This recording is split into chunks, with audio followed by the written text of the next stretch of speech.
छात्र एवं छात्राओं, आप सबका यूनिक कोचिंग सेंटर में पुनः स्वागत है। मैं डी.के. शुक्ला आपको रसायन के अंतर्गत एल्कोहल के तृतीय खंड एल्कोहल के गुणधर्म का वर्णन करेंगे। तो आइए हम सब आगे की तरफ चलते हैं। एल्कोहल के गुणधर्म यानी प्रॉपर्टीज ऑफ एल्कोहल। अब किसी भी कार्बनिक यौगिक में दो खंड होते हैं जिन्हें एल्कील और एक क्रियात्मक समूह कहते हैं। एल्कील खंड को हाइड्रोकार्बन खंड भी कहते हैं, जो कार्बन और हाइड्रोजन से मिलकर बना होता है। एल्कोहल को हम सामान्य तौर से R और OH से व्यक्त करते हैं। तो R एल्कील मूलक को व्यक्त करता है और OH क्रियात्मक समूह को व्यक्त करता है। तो एल्कील मूलक के R के जगह पर हम वैल्यू रख सकते हैं CH3 और OH ज्यों का त्यों रहेगा। R के जगह पर एथिल रख सकते हैं, R के जगह पर प्रोपील रख सकते हैं। इस प्रकार से मोनोहाइड्रिक एल्कोहल के समजाति श्रेणी आपको प्राप्त हो जाता है। तो जिसमें कार्बन और हाइड्रोजन से मिलकर बने हुए भाग को एल्कील मूलक या हाइड्रोकार्बन पार्ट कहते हैं, जो किसी भी कार्बनिक यौगिक के भौतिक गुणधर्म को निर्धारित करता है और क्रियात्मक समूह उसके रासायनिक गुणधर्म को या रासायनिक गुणधर्म के लिए जिम्मेदार होता है। तो हम सबसे पहले एल्कोहल के भौतिक गुणधर्म की चर्चा करेंगे। तो आइए हम लोग हेडिंग डालते हैं एल्कोहल के भौतिक गुणधर्म। Physical properties of alcohols. Alcohol के भौतिक गुणधर्म के बारे में वर्णन करते हैं। तो एल्कोहल विभिन्न प्रकार के भौतिक गुणधर्म प्रदर्शित करता है, जो इस प्रकार है। पहला, एल्कोहल एक कार्बन से लेकर 3 कार्बन तक के एल्कोहल एक विशिष्ट गंध के वाष्पशील द्रव होते हैं। दूसरा, 4 कार्बन से लेकर के 11 कार्बन तक के एल्कोहल अवाष्पशील और गंधहीन द्रव होते हैं। और तीसरा, 12 कार्बन से लेकर के एबव माने इसके ऊपर के कार्बन के एल्कोहल की भौतिक अवस्था मोम जैसा ठोस होता है। दूसरा गुणधर्म, एल्कोहल के क्वथनांक संगत एल्कील हैलाइड और ईथर से अधिक होता है। उसका कारण यह है कि एल्कोहल के अणु आपस में एक दूसरे से हाइड्रोजन बंध द्वारा संगुणित होते हैं, जिसके कारण इन्हें उबालने के लिए हमें अधिक ताप की आवश्यकता पड़ती है, क्योंकि एल्कोहल के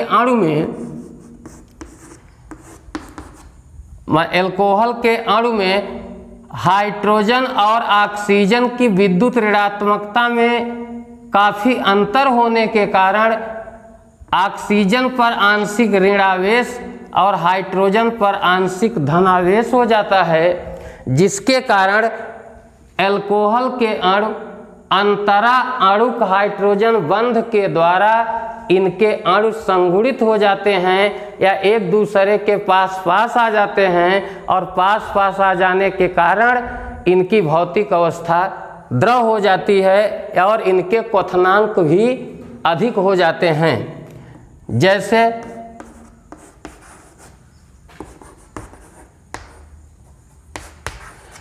अब ऑक्सीजन और हाइड्रोजन के बीच अंतरा अणुक आकर्षण बल के कारण जो है ये एक दूसरे से आकर्षित हो जाते हैं, जिसके कारण एल्कोहल के अणु आपस में संगुणित होने के कारण इनके क्वथनांक संगत एल्कोहल ईथर और एल्कील हैलाइड से अधिक होता है।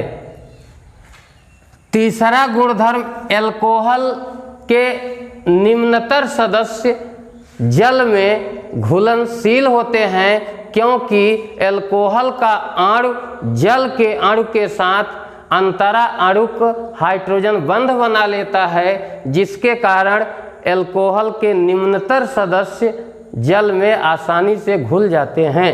लेकिन एल्कील मूलक का आकार बढ़ने के साथ साथ या एल्कील मूलक में कार्बन की संख्या बढ़ने के कारण इनकी जल में विलेयता घटती जाती है, क्योंकि एल्कोहल में दो खंड होता है, एक एल्कील मूलक जो द्रव विरागी होता है और हाइड्रॉक्सिल समूह एक द्रव रागी समूह होता है, जो एल्कोहल जल से हाइड्रोजन बंध बना करके लोअर सदस्य निम्नतर सदस्य जल में आसानी से घुल जाते हैं, जबकि उच्च सदस्य में एल्कील समूह बड़ा होने के कारण ये जल में आसानी से घुल नहीं पाते हैं। जैसे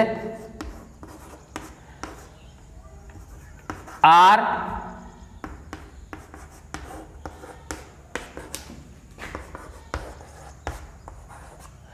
अब जल के अणुओं के बीच अंतरा अणुक हाइड्रोजन बंध बन जाता है। इसके कारण जो होता है जल में एल्कोहल के अणु आसानी से घुल जाते हैं। चौथा गुणधर्म हम बता सकते हैं क्या इसका होता है कि जब एल्कोहल को धातु लवण के साथ के साथ मिला करके उनका क्रिस्टलन कराया जाता है, तो एल्कोहल के निम्नतर सदस्य धातु लवण के साथ एक योगात्मक उत्पाद ठोस उत्पाद की रचना करते हैं। जैसे मैग्नीशियम क्लोराइड को मेथिल अल्कोहल में डालकर इसका क्रिस्टलाइजेशन यानी क्रिस्टलीकरण करते हैं, तो इस धातु लवण के साथ एल्कोहल के अणु जुड़ जाते हैं और उत्पाद बनाता है 6OH। जैसे कॉपर सल्फेट लवण में मेथिल अल्कोहल मिला करके क्रिस्टलाइजेशन कराते हैं, तो हमको मिलता है कॉपर सल्फेट का अल्कोहल के साथ एक क्रिस्टली ठोस पदार्थ मिलता है। इसी प्रकार जब कैल्शियम क्लोराइड के साथ जब हम मेथिल अल्कोहल को मिला करके क्रिस्टलीकरण करते हैं, तो हमको प्राप्त होता है कैल्शियम क्लोराइड मेथिल अल्कोहल का एक सॉलिड क्रिस्टल बनता है। तो इस गुण के कारण एल्कोहल का निर्जलीकरण कराने के लिए कैल्शियम क्लोराइड का प्रयोग नहीं करते, क्योंकि एल्कोहल के साथ कैल्शियम क्लोराइड का अणु जुड़ करके एक क्रिस्टली ठोस पदार्थ बना लेता है। इसलिए एल्कोहल के निर्जलीकरण में कैल्शियम क्लोराइड का प्रयोग नहीं किया जाता। तो ये हमारे बच्चों एल्कोहल के भौतिक गुणधर्म के बारे में था। विशेष करके हम लोगों को एल्कोहल के रासायनिक गुणधर्म के बारे में जानकारी प्राप्त करना है। तो एल्कोहल के रासायनिक गुणधर्म का अध्ययन करने के लिए हम एल्कोहल के रासायनिक गुणधर्मों को 4 खंडों में विभक्त करके अध्ययन करते हैं, जिनमें से 3 खंड मुख्य है, अर्थात एल्कोहल की रासायनिक अभिक्रियाओं को हम 3 भागों में विभक्त कर सकते हैं। पहला, एल्कोहल के O और H बंध के विदलन के कारण रासायनिक अभिक्रिया। दूसरा, एल्कोहल के संपूर्ण OH समूह के विदलन के कारण रासायनिक अभिक्रिया। तीसरा, एल्कोहल के संपूर्ण अणु के कारण रासायनिक अभिक्रिया। तो reaction with whole alkyl molecules. तो एल्कोहल की रासायनिक अभिक्रिया को हम 3 खंडों में विभक्त करके अध्ययन करते हैं। एक वह रासायनिक अभिक्रिया जिसमें एल्कोहल के H और O के बीच बंध के विदलन के कारण होता है। दूसरी रासायनिक अभिक्रिया वह जिसमें एल्कोहल के OH संपूर्ण OH समूह का विदलन हो जाता है। और तीसरा वह रासायनिक अभिक्रिया जिसमें संपूर्ण एल्कोहल का अणु भाग लेता है। तो सबसे पहले आइए हम सब अध्ययन करेंगे एल्कोहल के प्रथम श्रेणी की रासायनिक अभिक्रियाओं के बारे में। तो सबसे पहले हेडिंग लिखेंगे एल्कोहल के OH बंध के विदलन के कारण, यानी O और H के बीच बंध विदलन के कारण होने वाली रासायनिक अभिक्रिया, यानी O और H के बीच बंध के विदलन से होने वाली रासायनिक अभिक्रिया। इसके अंतर्गत निम्न रासायनिक अभिक्रियाएं आती हैं। जैसे प्रथम अभिक्रिया है अधिक सक्रिय या धन विद्युतीय धातुओं से, प्रबल धन विद्युतीय धातुओं से रासायनिक अभिक्रिया। तो प्रबल धन विद्युतीय धातुओं से अभिक्रिया के अंतर्गत जैसे सोडियम एवं पोटेशियम से रासायनिक अभिक्रिया। तो इस अभिक्रिया में जब alcohol, ethyl alcohol, methyl alcohol, कोई भी मोनोहाइड्रिक अल्कोहल को लेते हैं या कोई अल्कोहल लेते हैं, उसमें सोडियम या पोटेशियम धातु का टुकड़ा मिलाया जाता है तो सनसनाहट के साथ रंगहीन गैस निकलती है जो हाइड्रोजन गैस होती है। जैसे हम प्रारूपिक के रूप में लिया जैसे एथेनॉल। अब इसमें सोडियम धातु मिलाते हैं तो ठंडी अवस्था में ही रासायनिक अभिक्रिया हो करके बनाता है सोडियम एथा ऑक्साइड और सनसनाहट के साथ H2 गैस मुक्त होती है। सोडियम के स्थान पर हम पोटेशियम धातु भी इस्तेमाल कर सकते हैं और हमारा जो उत्पाद है वह बनेगा पोटेशियम एथा ऑक्साइड और सनसनाहट के साथ H2 गैस मुक्त होती है। तो यह अभिक्रिया यह व्यक्त कर रहा है कि यहाँ पर हाइड्रोजन और ऑक्सीजन के बीच बंध का विदलन हो रहा है। दूसरी रासायनिक अभिक्रिया पढ़ेंगे जो यह सिद्ध करेगा कि एल्कोहल के O और H के बीच बंध के विदलन के कारण रासायनिक अभिक्रिया होती है। जैसे ग्रिगनार्ड अभिकर्मक से अभिक्रिया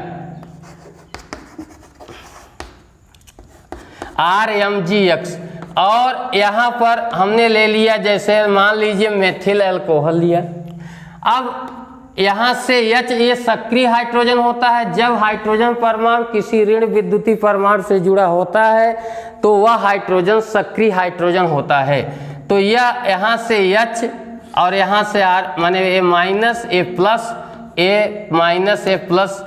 तो आपका ग्रिगनार्ड अभिकर्मक जो है आपका परिवर्तित हो जाता है एल्केन में। अब एल्केन किस प्रकृति का बनेगा या कौन सा एल्केल बनेगा यह निर्भर करता है कि एल्कील मूलक ग्रिगनार्ड रिएजेंट में कितने कार्बन का आपने एल्कील मूलक लिया है, ओकरे अनुरूप एल्केन प्राप्त होता है। और MgOCH3X और magnesium methoxy halide by product के रूप में बनता है और एल्केन हमारा चीफ प्रोडक्ट होता है।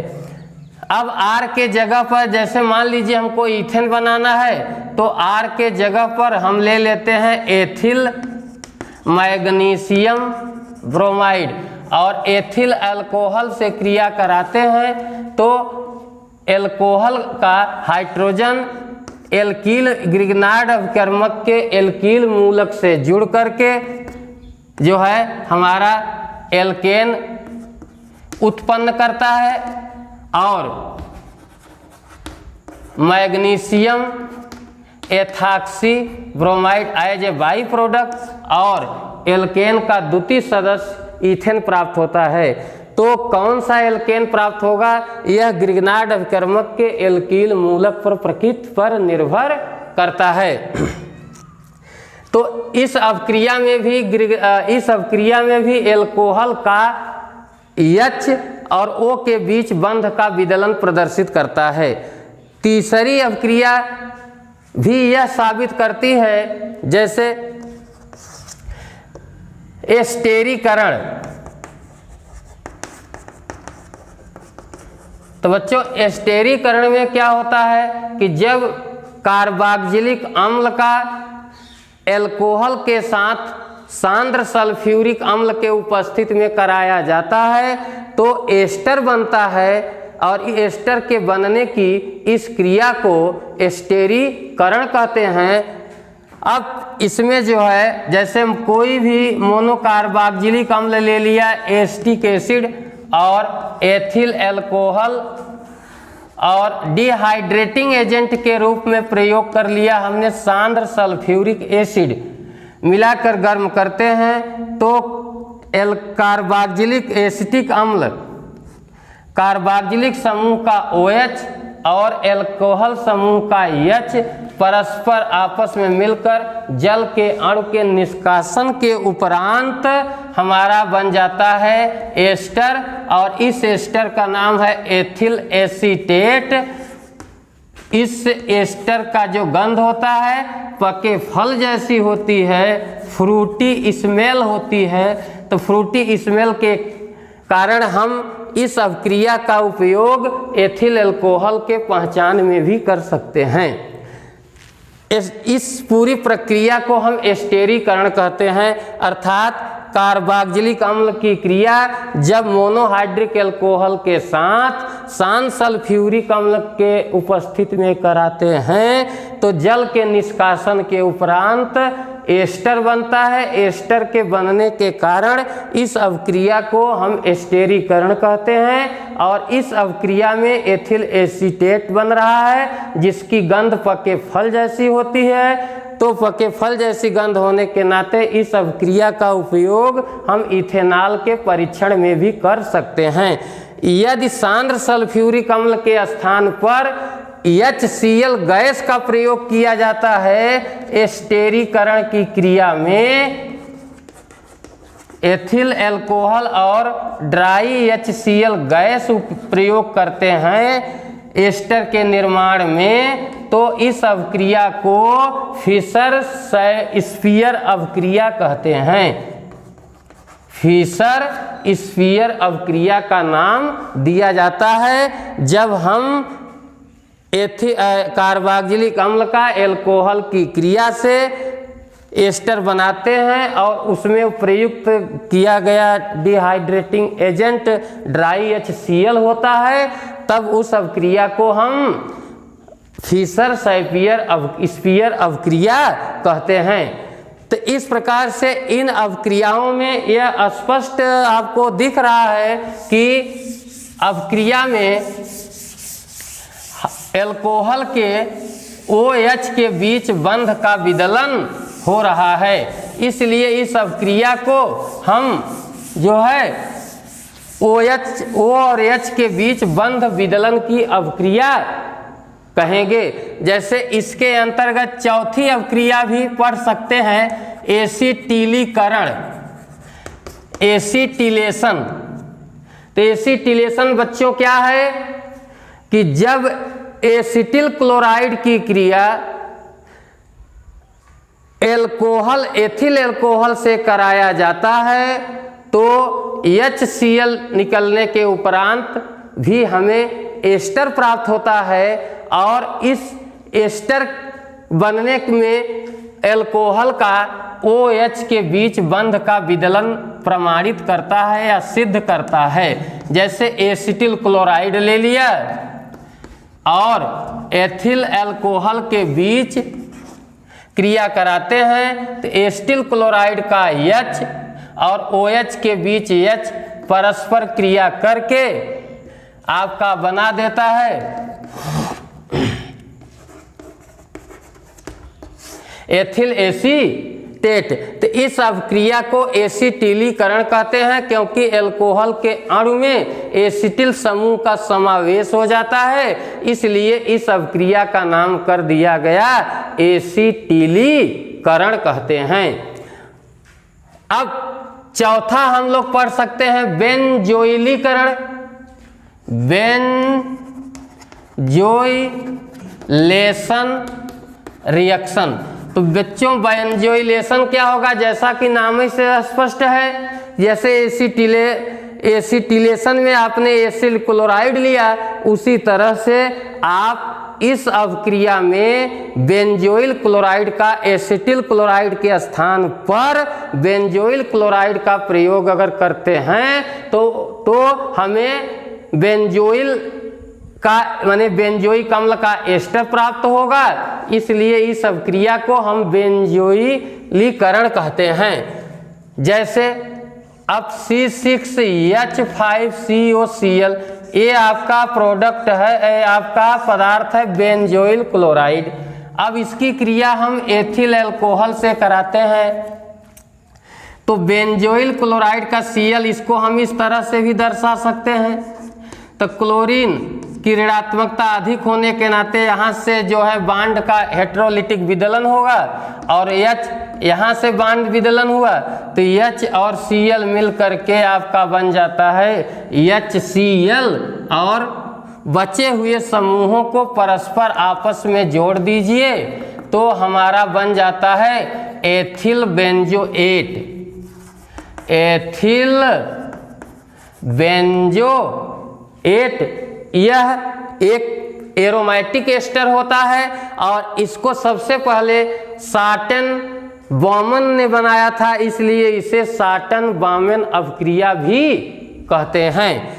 तो इस अभिक्रिया में भी अल्कोहल के हाइड्रोजन परमाणु का विस्थापन हो रहा है, इसलिए ये अभिक्रिया भी OH के बीच बंध विदलन को प्रदर्शित करता है। इस प्रकार से हम जो भी अभिक्रियाएं अब तक आपको बताए ये सभी यह निर्देशित करता है या यह संकेत देता है कि अल्कोहल के H और O के बीच के हेटेरोलिटिक बंध विदलन होता है और हमारा जो है ऐच्छिक या एक विशेष प्रकार के उत्पाद बनते हैं।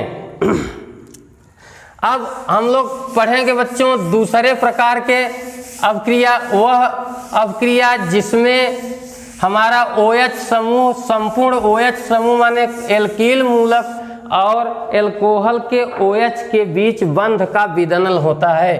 तो दूसरे प्रकार की अभिक्रिया जिसमें अल्कोहल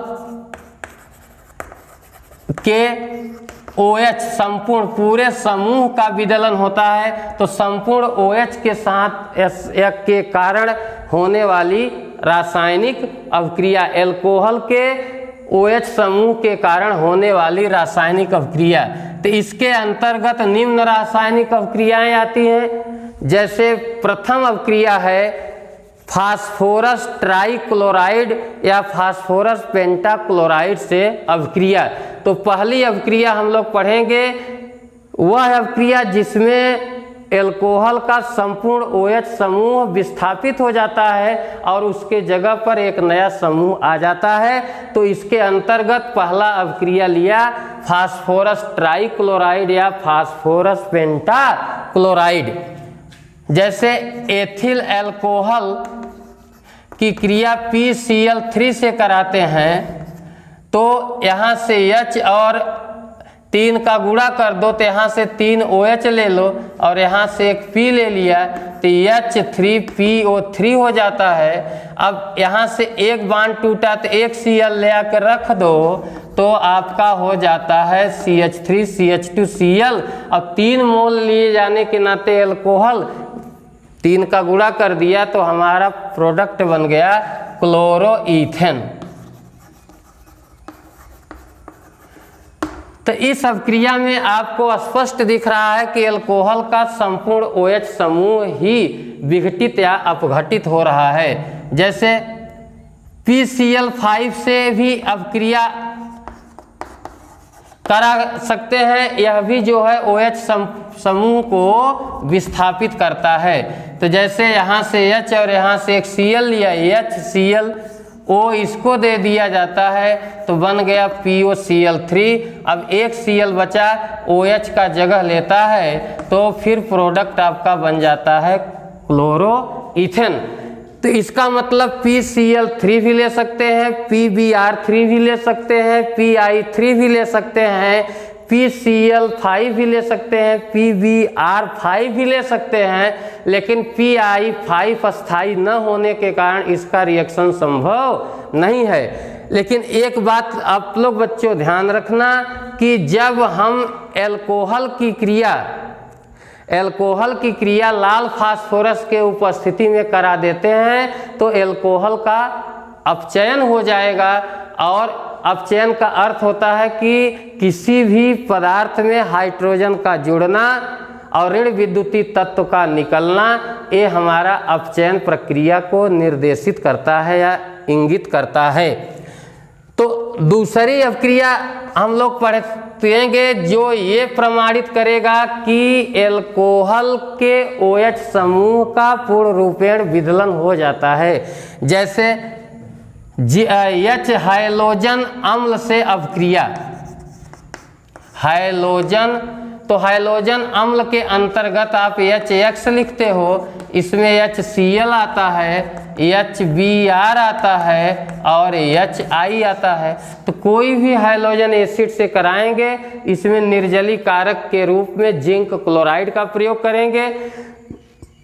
जिंक क्लोराइड, जब जिंक क्लोराइड को हाइड्रोक्लोरिक अम्ल में घोल दिया जाता है तो बनने वाले रसायन को ल्यूकास अभिकर्मक कहते हैं। यानी जब जिंक क्लोराइड लवण में सांद्र हाइड्रोक्लोरिक अम्ल मिला दिया जाता है तो बने रिएजेंट को ल्यूकास रिएजेंट या ल्यूकास अभिकर्मक कहते हैं, जिसका उपयोग प्राथमिक, द्वितीयक, तृतीयक अल्कोहल के पहचान में किया जाता है।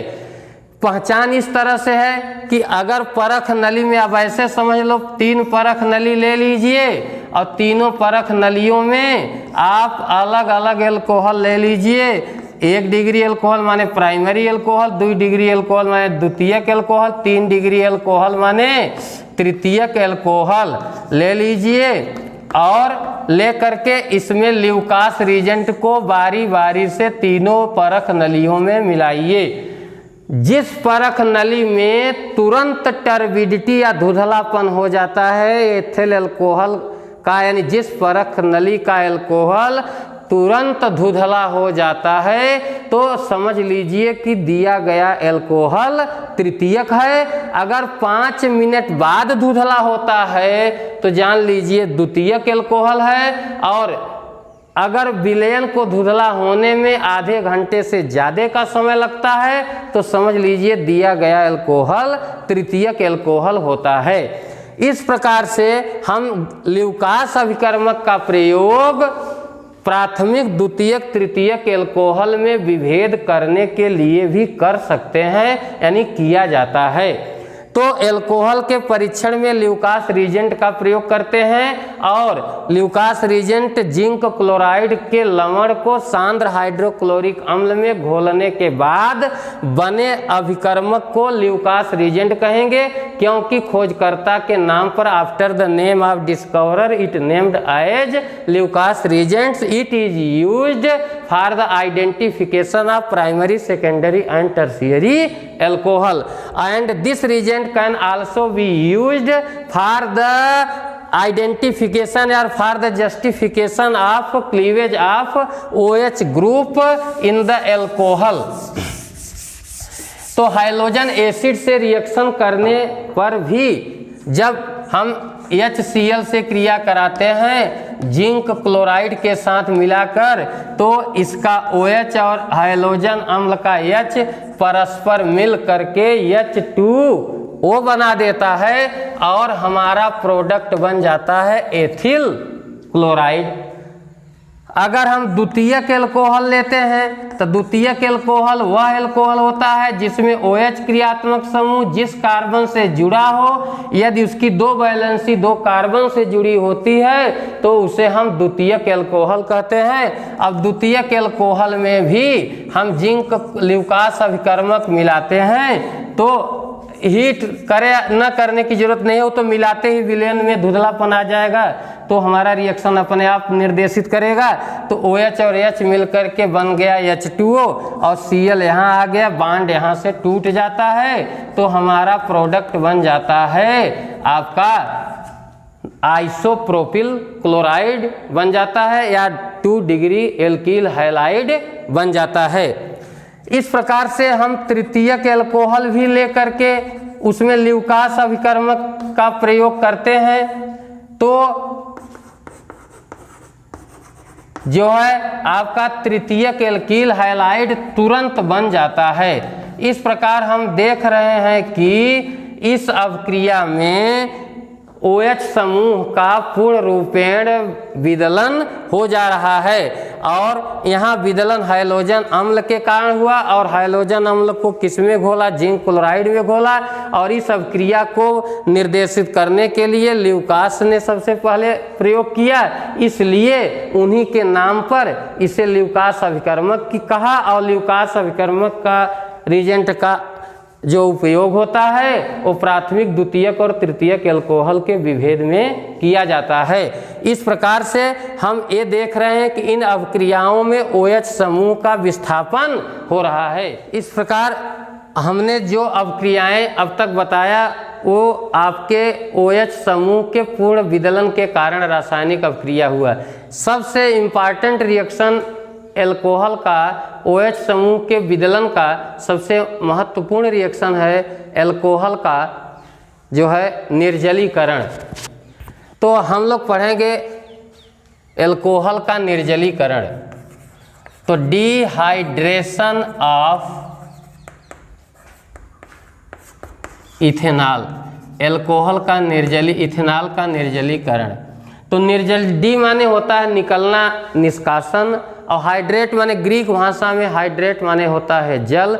एल्कोहल के अणु से जल के अणु के निकलने की प्रक्रिया को हम एल्कोहल का निर्जलीकरण कहते हैं और जो अभिकर्मक इस कार्य में प्रयुक्त किया जाता है उसे निर्जलीकारक या डिहाइड्रेटिंग एजेंट कहते हैं। तो डिहाइड्रेटिंग एजेंट के रूप में इसमें प्रयोग किया जाता है सांद्र सल्फ्यूरिक अम्ल।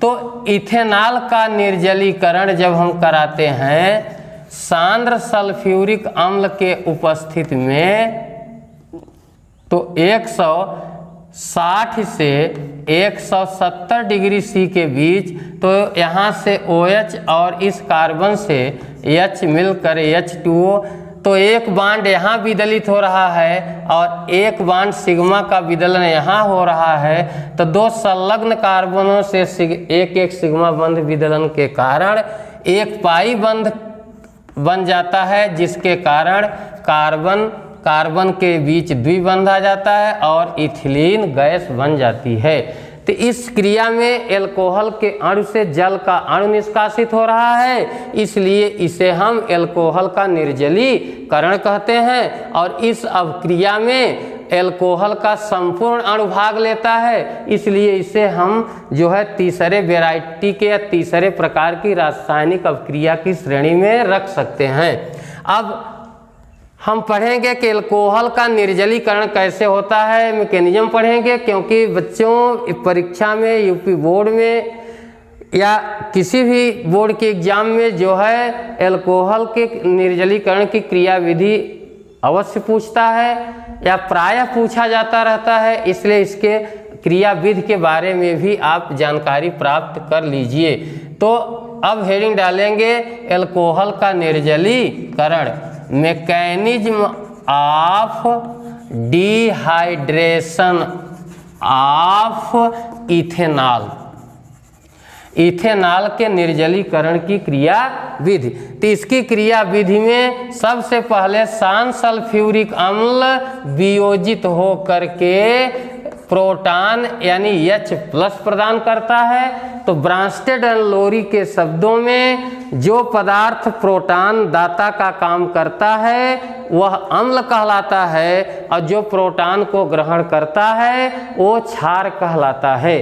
तो यहाँ पर H2SO4 प्रोटॉन दाता का काम कर रहा है, इसलिए H2SO4 एक प्रोटॉनिक अम्ल है। अब यह प्रोटॉन एथिल अल्कोहल के ऑक्सीजन पर बचे 2 लोन पेयर इलेक्ट्रॉन पर आक्रमण करता है और बना देता है ऑक्सोनियम आयन, बना देता है ऑक्सोनियम आयन। तो ऑक्सोनियम आयन जो बन जाता है या प्रोटॉनेटेड एल्कोहल बनता है और इस प्रोटॉनेटेड एल्कोहल को ऑक्सोनियम आयन कहते हैं, क्योंकि धन आवेश रखने वाले तत्व के नाम के अंत या समापन ईयम से होता है। तो चूंकि ऑक्सीजन पर प्लस होने के कारण इसे हम ऑक्सोनियम आयन कहेंगे और इसमें ऑक्सीजन ऋण विद्युतीय तत्व पर प्लस होने के नाते कार्बन ऑक्सीजन के बंध के बीच का बंध दुर्बल हो जाता है और यह अंत में विघटित हो करके जल के अणु के रूप में निष्कासित हो जाता है और निष्कासित हो जाने के कारण हमारा कार्बोकेटायन बनता है और जल का उदासीन अणु बन जाता है। अब एक कार्बोकेटायन जो बनता है, कार्बोकेटायन 3 प्रकार के हो सकते हैं, प्राथमिक, द्वितीयक और तृतीयक। इनमें से सबसे ज़्यादा स्थायी तृतीयक कार्बोनियम या कार्बोकेटायन होता है, उससे कम द्वितीयक अस्थायी होता है और सबसे कम प्राथमिक। यानी तृतीयक carbonium ion is more stable in comparison to secondary. In turn secondary carbonium ion is more stable in comparison to primary carbonium ion. तो as soon as this ethyl carbonium ion is formed as an intermediate in the reaction, तो it immediately after liberation or elimination of hydrogen atom, it is converted into a stable product ethylene gas. तो in the case of carbocation ethyl carbonium ion, carbon and hydrogen की electronegativity में भिन्नता होने के कारण carbon साझे के electron को कार्बन और हाइड्रोजन के बीच बने बंध में साझे के इलेक्ट्रॉन को कार्बन अपनी तरफ आकर्षित कर लेने के कारण यह बना देता है एथिलीन और H+। और H+ जैसे ही बनता है इसको एक्सेप्ट कर लेता है बाईसल्फेट आयन। तो bisulphate ion and H+ after exception converted into H2SO4। तो सल्फ्यूरिक अम्ल इज अगेन रीजनरेट। तो इस प्रकार से यह एक तरह से उत्प्रेरक और निर्जलीकारक दोनों का काम करता है। और उत्प्रेरक बर्जीलियस के शब्दों में वह पदार्थ है जो किसी रासायनिक अभिक्रिया की दर को परिवर्तित कर देता है और अभिक्रिया के समापन के पश्चात उसके संगठन में कोई परिवर्तन नहीं होता, तो ऐसे पदार्थ को उत्प्रेरक और उत्प्रेरक के उपस्थिति में होने वाली अभिक्रिया को उत्प्रेरण अभिक्रिया कहते हैं। हमारे चैनल को सब्सक्राइब करना, शेयर करना, लाइक करना ना भूलें और बेल को दबाना भी न भूलें।